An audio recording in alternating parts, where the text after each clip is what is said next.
Happy Tuesday. Well, actually, it feels like Monday, but it's Tuesday. It's Tuesday, September 7th, 2021, and welcome to another edition of Tuesdays with Thom, brought to you by the Best Girl Consulting Firm.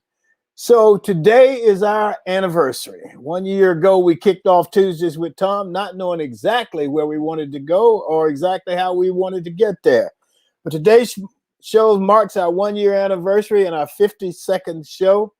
Thanks to all of you who have been on this ride with us. We appreciate it very much and look forward to another year. Also, I want to thank the cast and crew, Mychal and Barbara, Emily, Sean, and Joyce, and the guests we have had over the year. We've had some wonderful guests over this past year.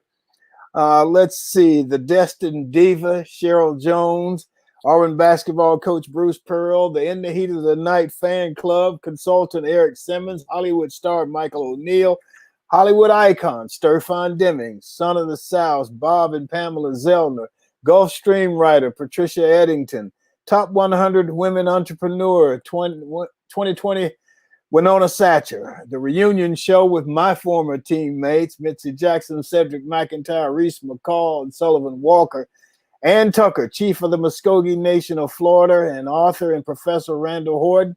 And of course, we had Santa Claus, and we had many, many more. It's been great. Thank you.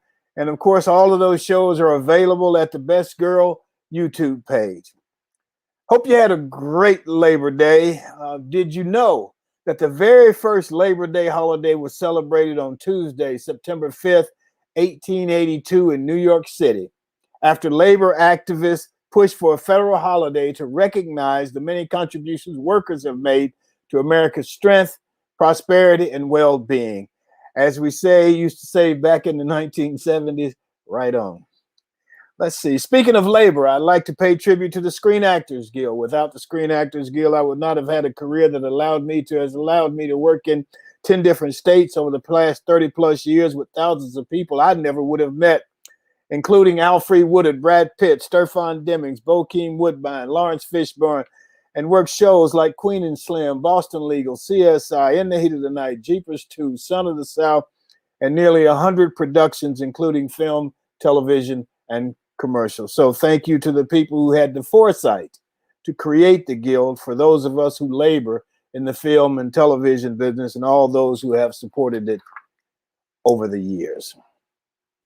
Lester McLean, Jackie Walker, Condridge Holloway, and T. Martin are now immortalized with larger-than-life bronze statues outside of Neyland Stadium on the University of Tennessee's campus to honor their historic first as African-American athletes at the University of Tennessee and in the Southeastern Conference.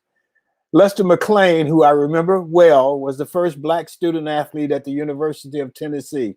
He played varsity football from 1968 to 1970. Condridge Holloway, a guy I got to know very well, was the first Black starting quarterback in the Southeastern Conference. He could ball. Jackie Walker was the first Black football All-American in SEC history. A great, great middle linebacker. You watch him on film, nobody could block this man. And T. Martin, who I didn't know and don't know, who led Tennessee to the 1998 National Championship. No, it was not Peyton Manning that led Tennessee to the National Championship. It was T. Martin. The university says the statues are a way to permanently recognize the impact of the four men. Congratulations to Lester, to Jackie's brother Marshall, because Jackie's no longer with us, Condridge, and T. Congratulations to the University of Tennessee for recognizing the history of the university and of these men.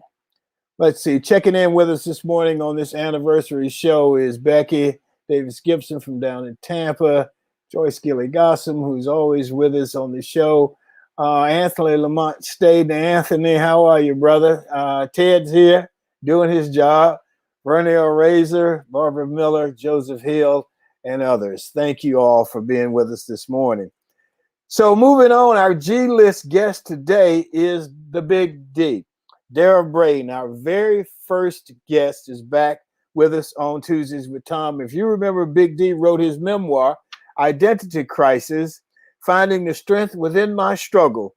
We're looking forward to catching up with Big D 1 year later. The GList is sponsored by Mainstream Financial Group. Mainstream Financial brings financial vision and clarity to your retirement plans. Never let your money run out before you do. Tuesday with Thom, of course, is sponsored by our partners, the Best Girl Consulting Firm. And here's a message from Best Girl. Best Girl is a consulting firm that provides customized leadership, access and inclusion, public relations, communications, and organizational consulting services. Clients include Fortune 500 companies, utilities, higher education institutions, small businesses, and associations. Best Girl's team of consultants, led by Joyce Gossom, Emily Hedrick, and Sean Jones, partners with business and education clients to promote organizational effectiveness, communication, motivation, and leadership, with always an impact on the bottom line. Best Girl's customized consulting services include strategic planning, corporate communication, executive coaching, fundraising, and economic development. Hey, so let me just say something to Diane Kelly, who just sent us a message, and she, in spelling my name, Thom, she spelled it Thin. I'm sure that was just a typo, but it says, hello, Thin. And I appreciate you calling me. Thank you. So let's to our regulars and introduce Barbara Wallace Edwards and Mychal Walker this morning. Mychal Walker is president of the Walker Agency. He's in Atlanta, Georgia, and he's going to give us some information this morning. Mychal, what's happening in your world, man? Well, good morning, Thom. I'm doing well this morning. I hope you had a good Labor Day. I had somewhat of an uneventful Labor Day weekend, and that's a good one when it's uneventful. It means you get a chance to relax. So I agree with you 100%. Mine was very uneventful, and it was very nice. It was quiet. Good. What I'd like to pass along this morning is that quietly there is a move underfoot to work out Social Security and Medicare. It looks like that Social Security will be exhausted by 2034, 1 year ahead of the projection of 2035, unless Congress does something about funding it, meaning that they will not be able to pay full benefits starting in that year. It'll be maybe 70% of the benefits you're supposed to receive. Also, Medicare could deplete its resources by 2026. So those are the two most prominent entitlement programs for the American workers. So, you know, people spend all their lives working, putting money into Social Security, expecting to be part of their retirement. So now we have an issue with that. The same with Medicare. It is also being noted that new research, and a lot of us already knew this, is that people that are vaccinated have a 49% less likely opportunity to experience hospitalization if they contract COVID. And this has always been a fluid type situation, but what they're discovering is those people that do not get vaccinated, they're 29% more likely to become hospitalized and have what they call long haul COVID, which is symptoms that last at least 4 weeks or longer after one person gets infected. And there's no cure for that. Okay, well, thank you for that. Let me just say this about the Social Security thing. They've been saying that forever. And I tell you what, if we get to 2035, hopefully we'll all still be around. And there's no social and Social Security checks don't go out that month. You talk about an insurrection on the Capitol. They will have to fix that fast. And so I agree that it's probably on paper. It'll run out. If it will it run out in reality? Well, we'll see. We'll see. Let me get Barbara Wallace Edwards in here. Barbara, how are you this morning? Good morning, Tom. I'm doing fine. I'm sorry. Good morning, Thin, not Tom. Yeah, How are you doing this She morning? said it was a typo, but I knew it was. I But I know. liked it anyway, I Diane. know. So You're thank you. looking a little thinner these days. So yeah, that's appropriate. Oh, how you doing? What's happening with your world? I'm doing good, Tom. I'm over in Atlanta. I shared with y'all earlier the services for my aunt was this weekend. So my weekend was everything but uneventful. It was a busy one for us. So the services were on Saturday. Family is still here in town, and so we've had family gatherings pretty much every day, and it's been wonderful to see people that I haven't seen in quite some time due to the pandemic. We haven't been able to have our family reunion, so it was good to see everyone. But of course, the reasoning for everyone having together was not a good one. But we're doing well, thank you. Well, yeah, I mean that's tough. You know, I've been there 3 times this year, Right. and understand it. So let's talk a little football for a minute. So did you guys go to any games? Oh, I know you did get to go, Barbara. Did you watch any? Mychal, I think you went to the Auburn game. Who wants to talk about what they saw? I'm very interested to hear what Mychal has to say about what he saw. Tell us, Mychal. Well, first, full disclosure, Auburn was playing Akron. Okay, so let's get that out of the way. And they paid Akron $1.8 million to come down Is there. that what they paid them? Yes, Wow. they did. Wow. Yeah. Is that what Alabama State's going to get this weekend? Absolutely not. Wow.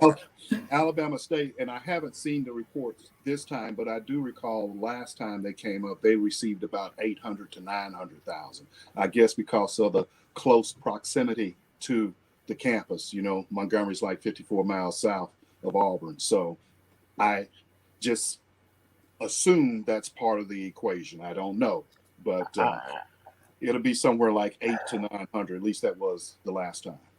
Well, good for Alabama State. I mean, I remember when that's first surfaced. First, we played Alabama A&M, and then we played Alabama State, which if we're going to play Akron and those, north, south, east, west Louisiana, we should play Alabama State and Alabama A&M in the state schools. So that's a good thing in my opinion. But go ahead, Mychal.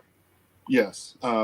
So with that being said, I will have to say that the offense looked a lot crisper than it has in years past. And what I mean by that, it had a flow to it. It was like they had a real game plan and they were executing the plan very well, regardless of the competition.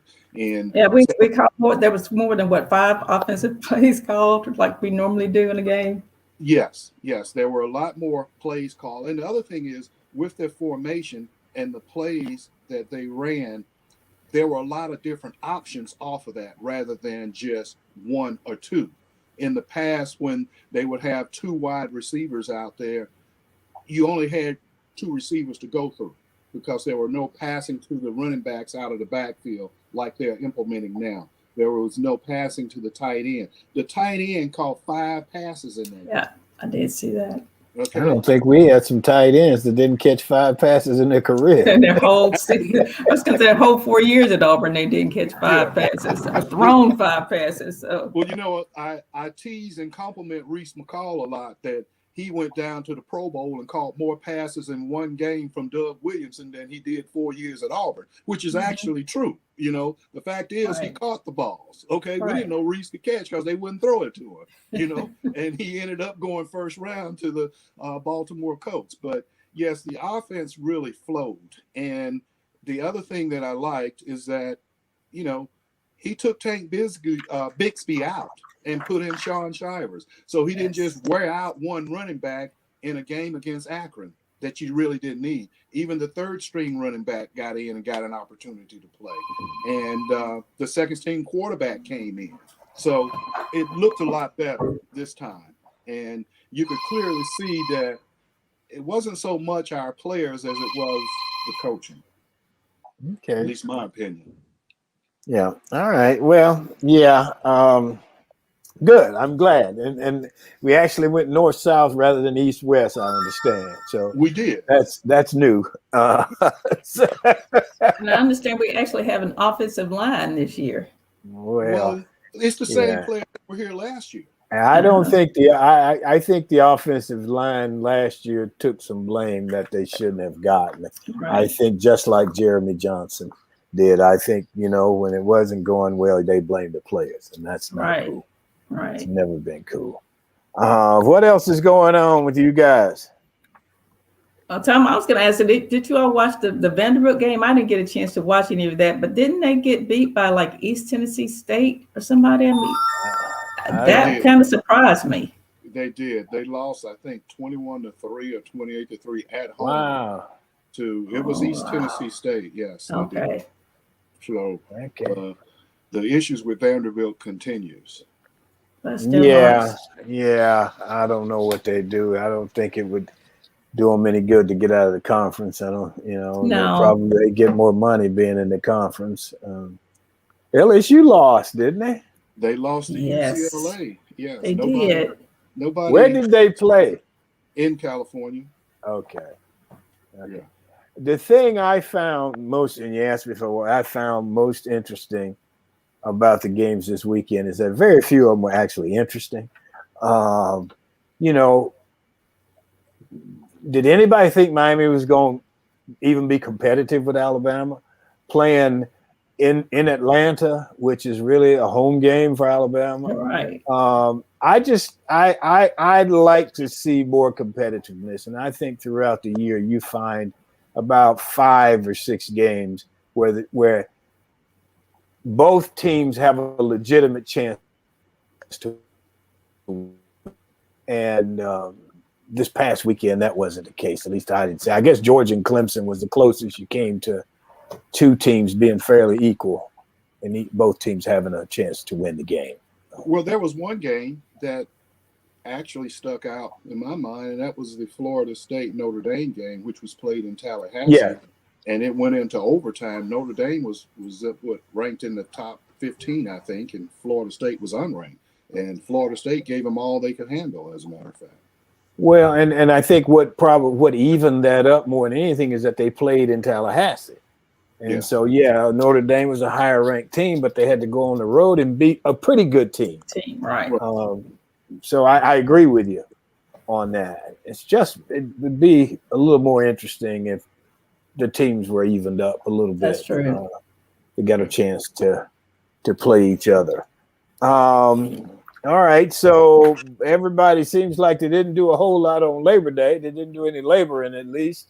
I sure didn't. No. Well, I had to do this, but yeah. So, but it was a good weekend, and let's don't forget the people in Louisiana. Right. If we can do anything tangible, if you can be involved in any of the efforts to help those individuals, because I'm sure they did not have good Labor Day weekends. And then the damage there is just unbelievable. Tom, before you move on, I'd like to make a comment about your opening when you talked about Tennessee and the statues that they erected, honoring and recognizing the trailblazing African Americans there. I think that is actually, it's a pleasant surprise that Tennessee would do that. And they highlighted not just one, but it was 4 people, I think. Mm-hmm. Yeah. And I think overall that shows a posture from Tennessee that they are trying to move forward and get in lockstep with, for lack of a better term, the mentality of what's going on in today's America. And I think it's just going to bode well for them, because it's actually putting out the red carpet and saying, come to Tennessee. Right. Do you think that other schools will follow this lead? Well, you're talking to SEC now. So if we're looking at the SEC, if someone else did it, or if another school did it, I would probably say it would be Alabama, I more think so. so than anybody else, because, and I'd say that's probably because of Nick Saban's leadership. You know, I was talking to somebody, and a lot of people do not like Nick Saban because of his success and what they've heard. And I just said, well, I do respect Nick Saban, and he certainly Absolutely. gained a lot more respect for me during last year's protest with George Floyd and all of that stuff, where he got in locked arms and lockstep with his players and marched, you know, through campus and spoke on behalf of Black Lives Matter and what have you, and encouraged him. I saw that as a very bold move, and that's why I would say it would be Alabama if somebody else does it. Go I was ahead, going to say, Laura. I think even some of the schools in Mississippi are trying to be proactive and progressive. And I could see even Ole Miss and Mississippi State possibly taking some actions along that line. But, you know, otherwise, I'm not sure. It will be years down the road before some of the other schools make that type of move. And I I mean, think. you can say, well, Tennessee did it because it's going to help their recruiting's down, and this is going to help them in recruiting, so on. So, regardless of what reason they did it, Right. you know, they did it, They did. and Right. that's it. And I mean, you're talking about guys. I remember when Lester was playing, and I remember I ended up playing the same position Lester played, primarily because of Lester. Of seeing that guy and thinking, oh man, I can do that. I can do that. You know, I'd like to do what he's doing. And that's what the athletic director has said is we want these current players, when they walk to that stadium, they'll walk by these monuments and they'll know that these guys paved the way for them. And so I agree with you guys. I think that you know, Alabama already did something, I think, with Wendell Hudson, Yeah. Yes. and they they aren't. There's a security there, and I guess you talked about Coach Saban. He has a security that he can do those things and not suffer any negative consequences, I guess, from the Board of Trustees. Or from alums. So, All right.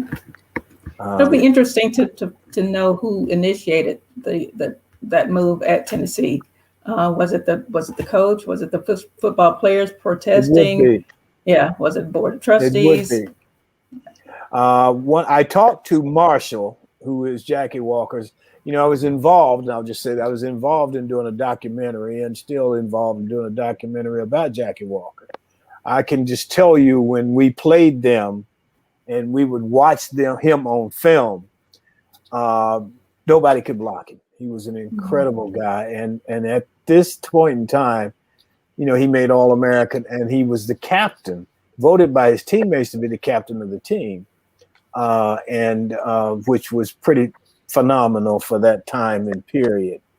So it's interesting that they did this. We'll see if, in fact, it inspires anybody to do something further.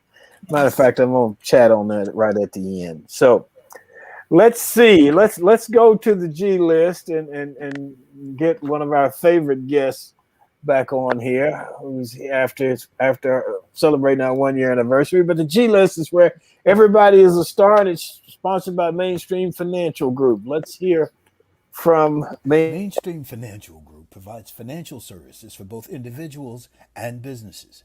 Mainstream's mission is to understand the unique needs of every client and work closely with you, assembling a team to develop and manage your resources to help you accomplish your defined financial goals. Mainstream's financial professionals will provide you with a complimentary, no obligation financial review. Now, these professionals can then offer you custom advice to mend together the pieces of your financial life and come up with a plan that is truly comprehensive. Mainstream Financial assists retirees and those close to retirement in planning for a secure retirement so not to run out of money during your lifetime. You can take advantage of opportunities with tailored advice and the resources to act on it. Mainstream Financial Group, www.mainstreamfg.com, 205-324-0589. Mainstream Financial Group, financial vision and clarity.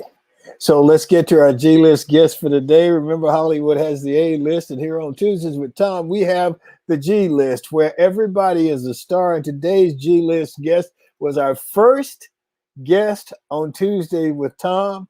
It's Daryl Braden. Daryl helped launch the UAB men's basketball program as one of the first three Blazers transferring from Texas Christian University. He currently lives in Memphis, Tennessee, and serves as the gym director, after-school coordinator at Brinkley Heights Urban Academy, where he shares the gospel of Jesus Christ with students 3rd to 12th grade. He is the author of Identity Crisis, Finding the Strength Within the Struggle. Big D, how are you, man? How you doing? Brother man, blessed by the best, blessed by the best. Good deal, good deal. So it's been a year, and it's been a little over a year since your book came out. Just tell me describe this last year for me.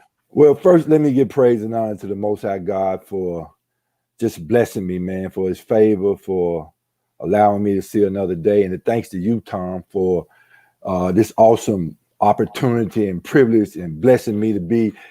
I listened to the names that you were calling in the beginning. I was like, how I get on that list? So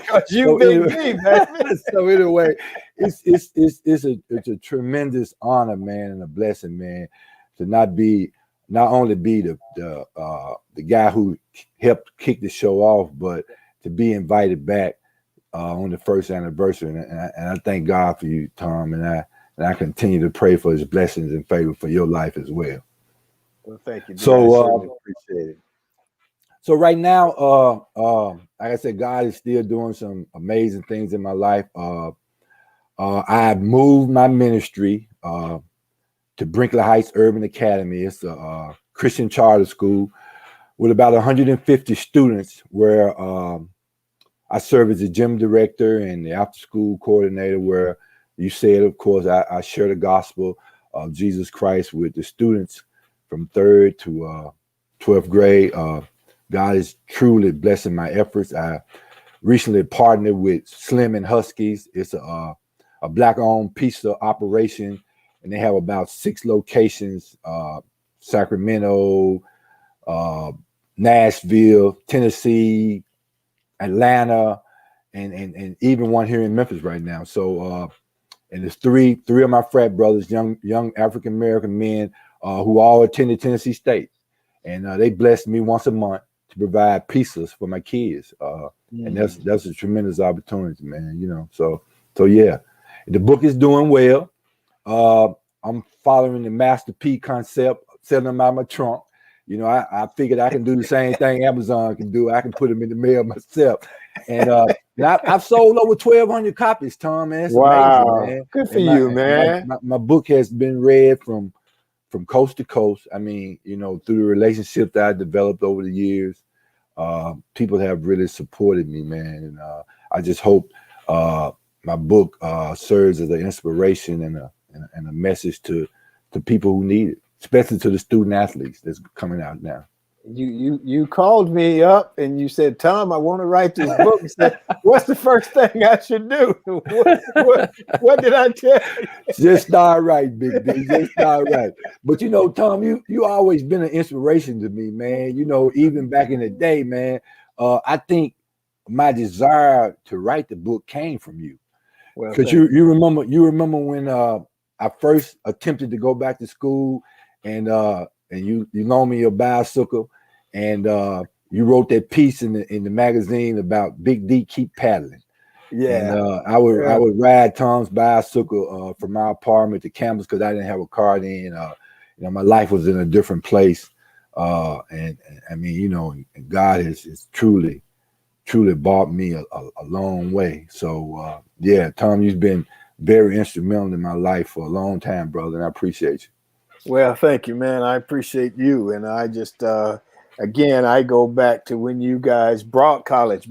Well, I can't say you brought college basketball to Birmingham because Samford was there and Birmingham Southern was there. And I don't want to diss them in any way. But I remember when Coach Bartow brought UAB, and all of us had gone, of course, to other schools because UAB didn't have a team.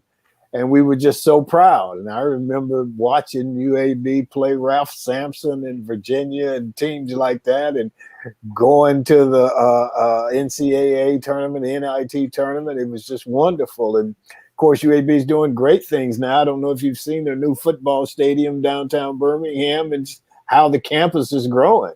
Yeah, I have. I was in Birmingham a couple of weeks ago, and I got to see all the amazing transformations that, because, we came to Birmingham, me, Larry, and George in 1977. And when I walk through the campus now, it's unbelievable, man. I was talking earlier about the demolition of Building 1. Building 1 was the party capital of the South. Back then, when I was in college, man, we had some tremendous parties in there. And even that building was the first building I stepped in, and they were starting an interest group for Kappa Alpha Psi. And from that interest group, Kappa, the charter at UAB has grown in tremendous leaps and bounds. There's a lot of great brothers that belong to that chapter. But yeah, man, and the football stadium downtown. I mean, I'm just expecting more and more. Andy Kennedy is the new basketball coach, and I think he's going to put us back where we need to be. A lot of people don't realize UAB. We started in just 4 years, went from nothing to the Elite Eight in 4 years. I don't think nobody's ever done that before. And then just listening to you talking about the things that happened at Tennessee with the acknowledgement, it gives me hope, Thom, because even to this day, UAB still has failed to acknowledge what myself, Larry Spicer, and George Jones, what we did as the Trailblazers, setting the foundation for the program. They've never recognized us. So from what you just stated about what's happening in Tennessee, give me some hope, man, that maybe one day that it'll happen. Yeah, hopefully it will. Hopefully it will. Let's get Barbara and Mychal on here and see what kind of questions they got for you. Barbara, you want to go first? I will. Good morning, Daryl. How are you today? Hello, Miss Edwards. How are you? I'm doing well, thank you. I know you came in 1977 to UAB, and again, things that you all did in for UAB and for the city of Birmingham has just been tremendous. Of course, as a resident of Birmingham, I got a chance to attend a lot of those early games, and the impact you've had on this city is just phenomenal. So I too hope that the University of Alabama Birmingham will someday recognize you guys and memorialize you all on campus as well. But I wanted to talk about your former teammates. Do you still have contact with them? What has been your experiences as far as your former teammates in life? Well, Barbara, it's amazing you asked me that question. They call me the godfather of UAB basketball. So I'm basically the glue that keeps all these guys together. When they want something to happen, basketball related, they call me first. I get on the phone. I call all my guys. I look, I'm coming from Memphis. This is what's happening. And, from Oliver all the way to the guys that are playing now, Coach Eson, who was the former coach at UAB, invited me down to speak to the players, and I'll be going down again this year to speak to the current players and just, so Oliver Robinson and myself, we stay in contact continuously. Chris Giles, my boy Larry Spicer is here in Memphis. So we just had a teammate that recently passed, Eddie Collins, and wow. I called up all the guys and made sure that somebody represented and went to his service, and of course Steve Mitchell and Archie Johnson, they drove down and was a part of their service. So yeah, I do everything I can to keep these guys together, because like you were saying, we don't never want it to be a sad occasion for us to come together. You know, my nephew got married this weekend, and somebody made a statement, man, it's good to see family, and it's not a homegoing service. So yeah, and every day is not promised. So I try to get these guys together. I go to Birmingham 2 or 3 times a year. I'll be there for UAB homecoming. So yeah, that's my job. I charge myself with that, keeping these guys together. That's great. Great. Good deal. Mychal. Yes, good morning, Big D. Good to see you. How you doing, again. brother? How you doing? I am doing well. Thank you very much. Big D, take a little time and tell us about Memphis Athletic Miniseries and what you do in the ministries for Memphis Athletic.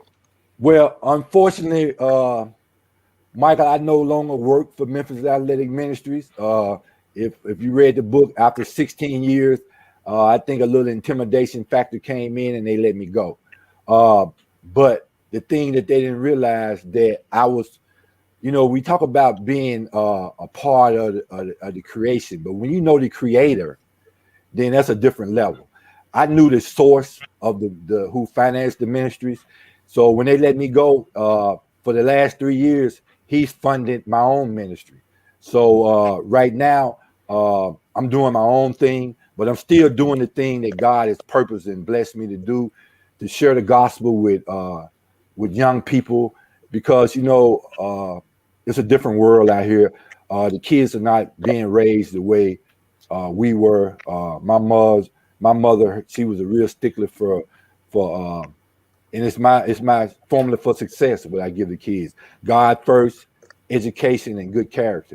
So a lot of kids are not getting that. So sometimes the only time they get to pray or to hear the word of God is coming from me. So I have to live my life as an example so they can see, and I'm transparent with them. You know, I let them know about my drug addiction. I let them know about my homelessness. I let them know about the time I spend in prison, but it's to show them how far God has brought me. And because he's not a respecter of person, he can do the same thing in their lives. You know, I talked to him about breaking generational curses and breaking the chains where you can be the first in your family to graduate from college. You don't have to live like this. And I do it by sharing the word of God and through prayer, because that's the only thing that's going to save them. It's not me.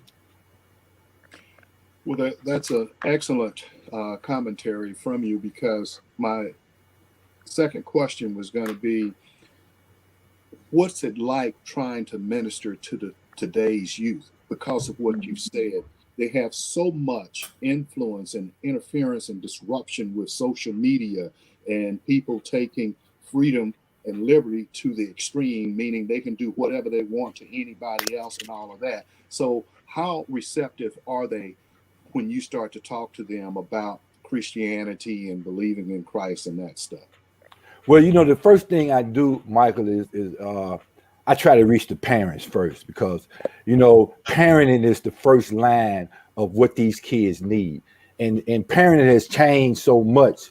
You know, when I was growing up as a kid, I didn't have any choices. My mom made all my decisions for me. She laid my clothes out for me. She told me what to eat, I had no decisions. You know, I couldn't make any decisions.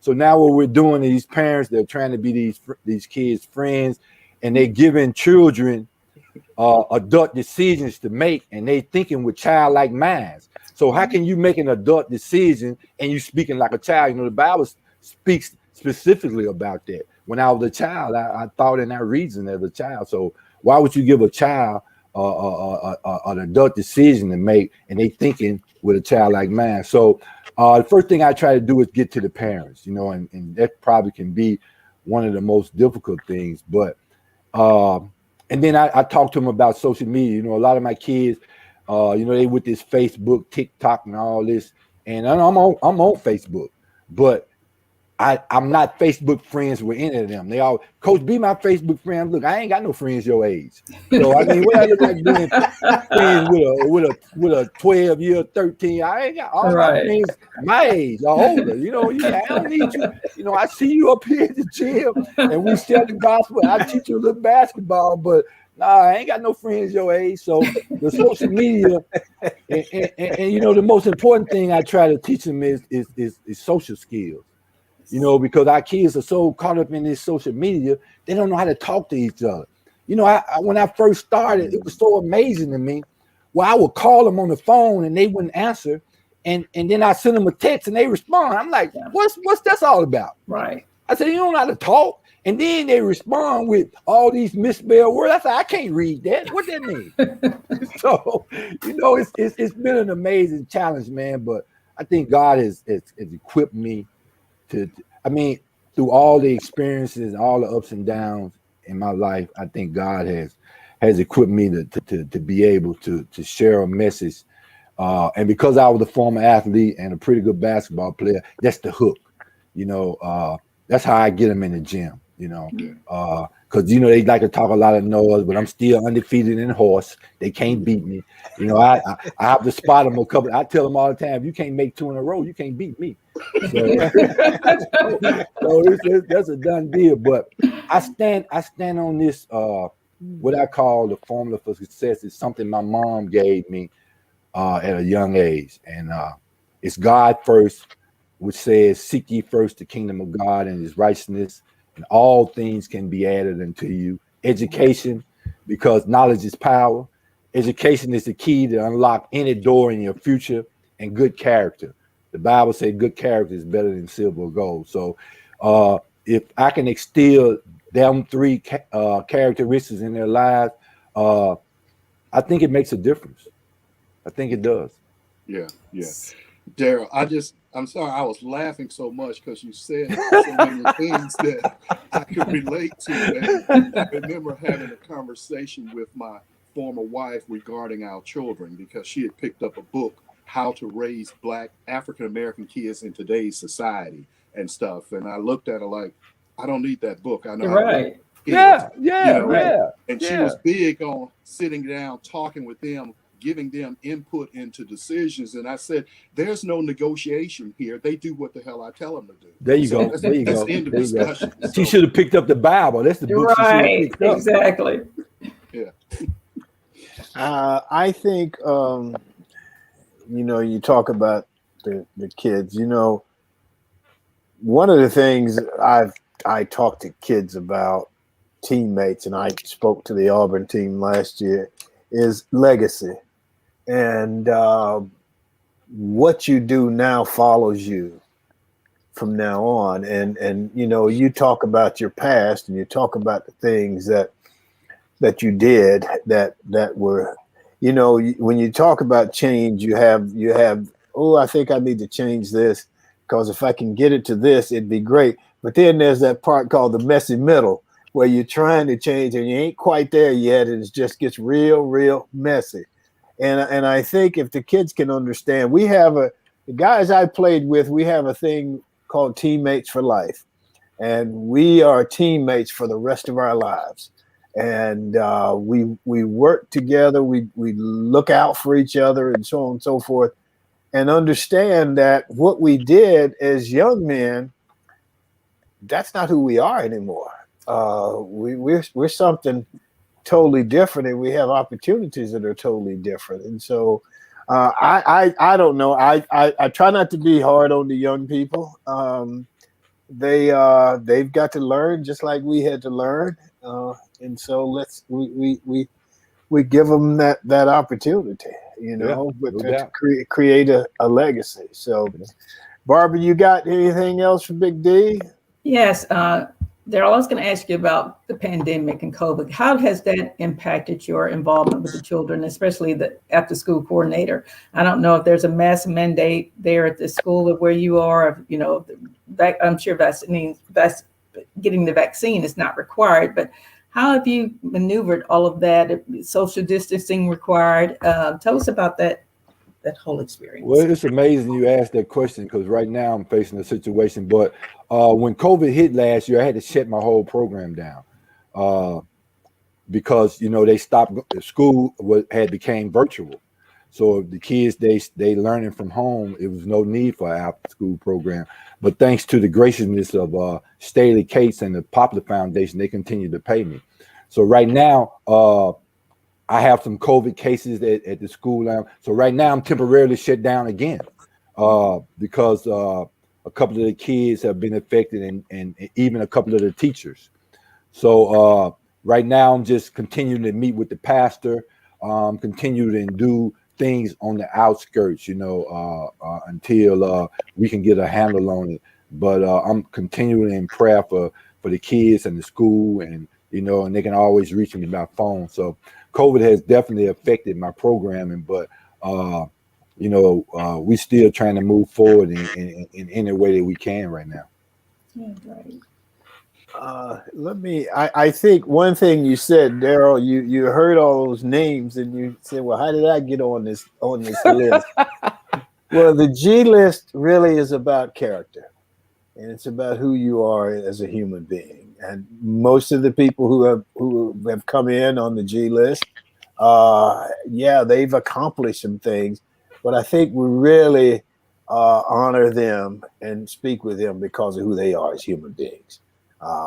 What their character is. So that's why. And so you've got a thing here on the cover of your book, and you've got a quote from Dr. King: "The ultimate measure of a man is not where he stands in moments of comfort and convenience, but where he stands at times of challenge and controversy." And that's always been one of my favorite quotes by Dr. King, because that's what I've tried to live by, and I know that you're trying to constantly live by that now. So any final comments? Big D, you got anything else you want to talk? Well, I just want to say, Thom, man, God has placed so many amazing people in my life, man, who were constant, and have always been constant, even when I was going through the dark periods of my life. I separated myself from a lot of those people because I didn't want the decisions I was making, the life I was living, to be a part of what they were doing, So, when God blessed me to get my life back on track, guys like yourself and I mean, people they gravitate toward me, and I thank you for that comment about character, because that was one of my mom's favorite things. You don't have to have much, but you can always be a good person. So my book is still available. If anybody would like to get a copy, they can just email me at darylbraden@yahoo.com, and I'll get them a copy in the mail as soon as possible. So I just thank all of you guys, man, for being a part of my life, and for just supporting me and loving me, and it means a lot to me. Well, let me say one more thing about your book. And it's important to know that when you write a book, it's based on history, especially personal history. It'll be around for a long time. So you've sold 1,200, you'll sell 1,200 more, or more than that. Praise the Lord. Praise the Lord. I received that. I received that. My book came out in 2007, and we've sold close to 30,000 of them. So praise the Lord. We'll praise just the keep, Lord. And people discover them, and so on and so forth. I always say it, and I wish I had one here. When my book first came out, we bought refrigerator magnets that looked like the cover of the book, and so I used to always say, every time somebody bought a book, they got a free magnet with the book. I said, man, my magnets on refrigerators all over this country. Who is that on your refrigerator? I don't know. Somebody put it up there. There you go. Anyway, anything else from anybody? Well, we certainly. I just want to say, Daryl, thank you for joining us. Thank you for joining us, and congratulations on the success that you have endured, and I certainly wish you a lot more, as a matter of fact. Yes. Thank you, brother. To God be the glory. To God be the glory. Thank you. Very much so, and I look to see you in Birmingham at some time. I'll be back. I'll be back in Birmingham the weekend of October the 21st for homecoming. So I'll be there Thursday, Friday, and Saturday. Okay. All right. Well, maybe we'll get to see each other there. Man, I can't wait to see you, man. All right. Sounds good. Sounds good. Okay, let's go the closing commentary.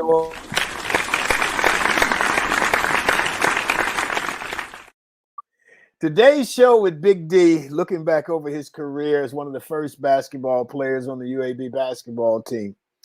And then we had the story of the Tennessee Four, I call them, the guys who now have permanent monuments outside the Tennessee Stadium.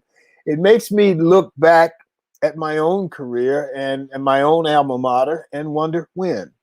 When were those who opened those doors in basketball and football and represented the university in a fine, respectable way? When will they be given the honor that for what they contributed? It doesn't have to be a monument. Plaques at the athletic departments would do well. Recognition for what they contributed to the university. And let me be very clear about this. This isn't about me. I'm not talking about me at all. I'm not talking about doing anything for me. Don't misconstrue that. I've gotten plenty over the years. The university has been very good to me, and I've tried to be very good for the university. But this is specifically about Henry Harris and James Owens, the first two African-American athletes at Auburn University. My role in regards to them is to continue to nudge the university as much as I can. I understand, I think that Tennessee understood that there's a buck to be made here. Tennessee understands there's a recruiting angle there, but they also understand the whole idea of Black Lives Matter and what these young men have contributed to their communities, to their universities, and so on and so forth. Plus, it's history. Come on. They were first in the Deep South. That fits right along with all those other monuments on campus, spread throughout the campus, that are based on history. Regardless of what that history is, regardless of how messy that history is. Henry Harris, if you don't know, you should read his story. The book is called Henry Harris, Lost Icon of a Revolution, a Story of Hope and Self-Sacrifice in America. Henry was first. James Owens was first in football. Watch his documentary, Quiet Courage. Full disclosure, yeah, I produced the documentary. From their history, you can draw a direct line to the doorstep of Bo Jackson, Big Charles Barkley, and all those who followed and all those young men who are playing today. These two guys helped to make that possible. I'm just saying. Anyway, that's how I see it for this Tuesday, September the 7th, 2021. And that's our show for today. I want to thank the audience. We appreciate you. I want to thank Mychal and Barbara. I want to thank our GList guest, Big D, Daryl Braden. Upcoming GList guests on Tuesdays with Thom or Francis Tate from Ciota, celebrating early Old Town with art. And a project that's going on now in Decatur, Alabama, where Ciota is located, the Scottsboro Boys Museum. James Owens Foundation and the James Owens and Lee Carpenter Golf Tournament that the Auburn Letterman's Club is putting on. And my good friend Roger Mitchell will be here to talk about that. Roger is the first guy I ever heard say that we were teammates for life. And we've taken that to heart, and we try to live like that, to be teammates for each other even now. Sam Johnson's going to come see us, and Sam, I say, is the man with the big smile. Sam and I have an incredible story that goes all the way back to when we were freshmen, and I'm going to let Sam tell that story. Byron Franklin, as a ball player, he went by the title 4-3, and we'll talk to 4-3. Let's see, Byron is sometime in October. And then Marshall Walker, Jackie Walker, is one of the guys who was placed on the monument at the University of Tennessee. Jackie is his brother. Been knowing Marshall is his brother. Been knowing Marshall for a while. I look forward to talking to him. About his brother, Jackie. So I want to thank our sponsors, Best Girl Inc. and Mainstream Financial Group. You know somebody who you think would be a great guest for Tuesdays with Thom, then please refer them to us at either Thom at Best Girl or Emily at bestgirl.com. I want to thank Emily Hedrick, the communicator, our producer. Thanks Sean Jones, the organizer. Remember, enjoy yourself. Make every day count. Stay safe. Get a shot if you hadn't got one. And peace.